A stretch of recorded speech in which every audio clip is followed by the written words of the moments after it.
Bonjour à tous. Dans cette vidéo, nous allons revenir sur le calcul d'un angle dans un triangle rectangle.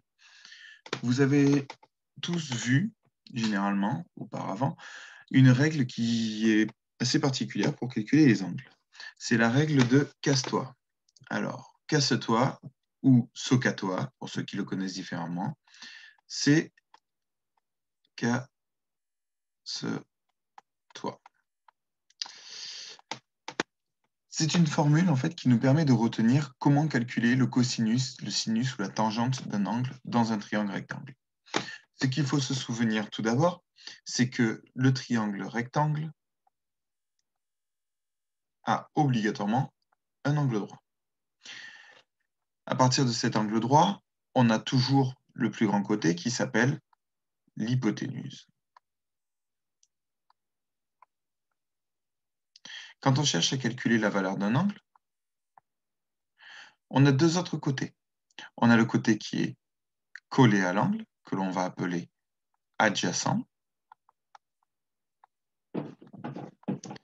et le côté qui est opposé à l'angle, qui sera donc le côté opposé. Casse-toi, ça revient à ça. Le premier, K, c'est cosinus de l'angle, qui est égal au côté adjacent divisé par l'hypoténuse. Pour le SO, c'est sinus, qui est égal à opposé divisé par hypoténuse. Et enfin le TOA, qui est tangente, qui est égal à opposé sur adjacent. Plutôt que de retenir toutes ces formules, il est préférable de retenir cette petite phrase, soca-toa ou casse-toi, suivant ce que l'on préfère retenir.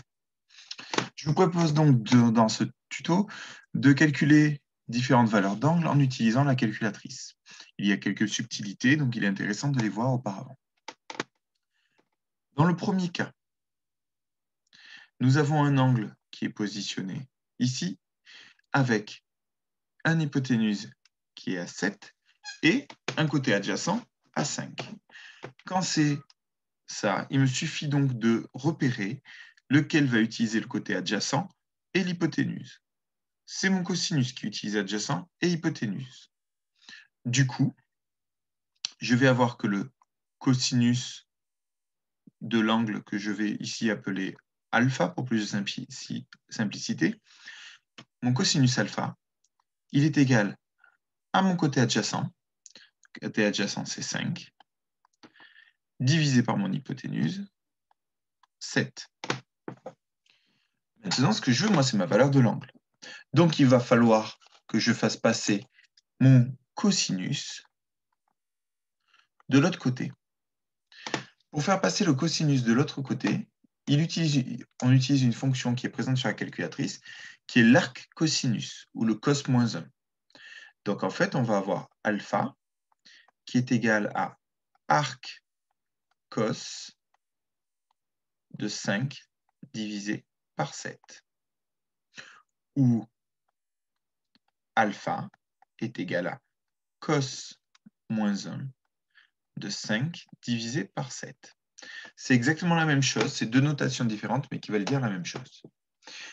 Pour la calculatrice, si vous voulez calculer un sinus, cosinus ou tangente, vous avez vos trois touches qui sont déjà programmées sur la calculatrice. Par contre, si on veut le arc cosinus, il va falloir utiliser la touche ACS, qui est en fait liée au cosinus et qui est en jaune.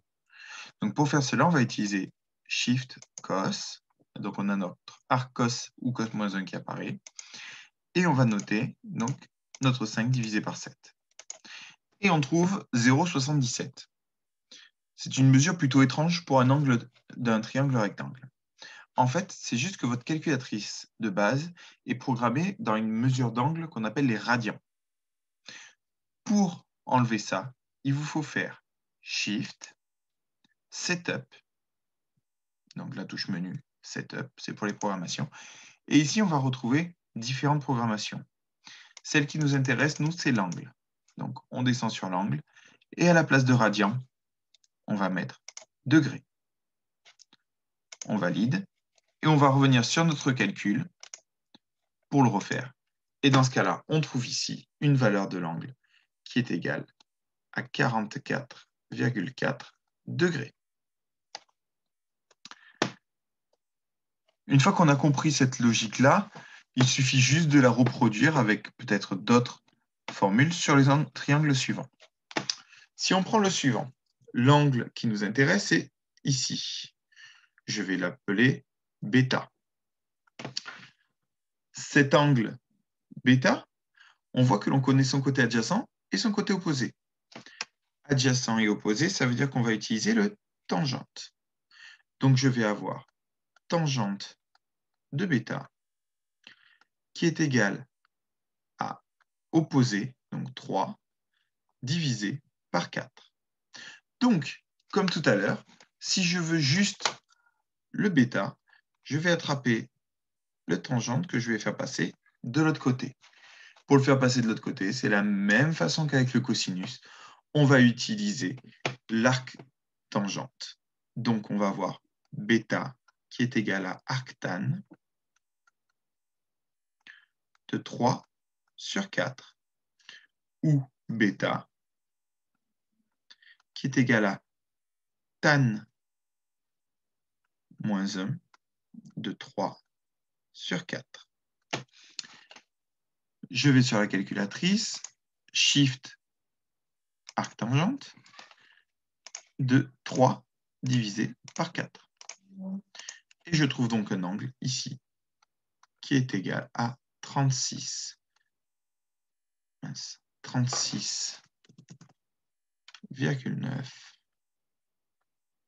degrés. Enfin, pour le dernier, j'ai un angle ici qui m'intéresse et que je vais appeler gamma. Cet angle gamma, j'ai son hypoténuse et le côté qui est opposé. Opposé à hypoténuse, c'est le sinus. Donc je vais avoir que le sinus de gamma est égal opposé, 6, divisé par hypoténuse sur 8. Comme tout à l'heure, ce qui m'intéresse, moi, c'est d'avoir juste gamma. Donc, je vais attraper mon sinus que je vais faire passer de l'autre côté. Le sinus qui passe de l'autre côté, il va devenir arcsinus ou sinus moins 1. Donc, j'ai gamma qui est égal à arcsin de 6 divisé par 8, où gamma est égal à sinus moins 1 de 6 divisé par 8.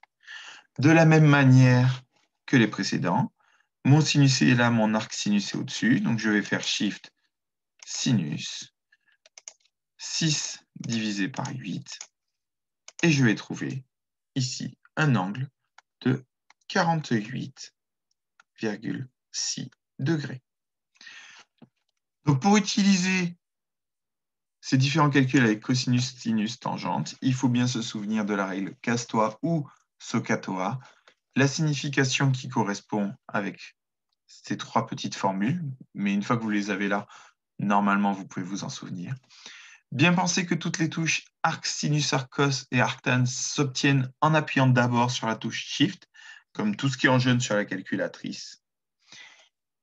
Et que si jamais vous avez un problème d'angle, bien vérifier dans la programmation Shift Setup que votre angle est en degrés.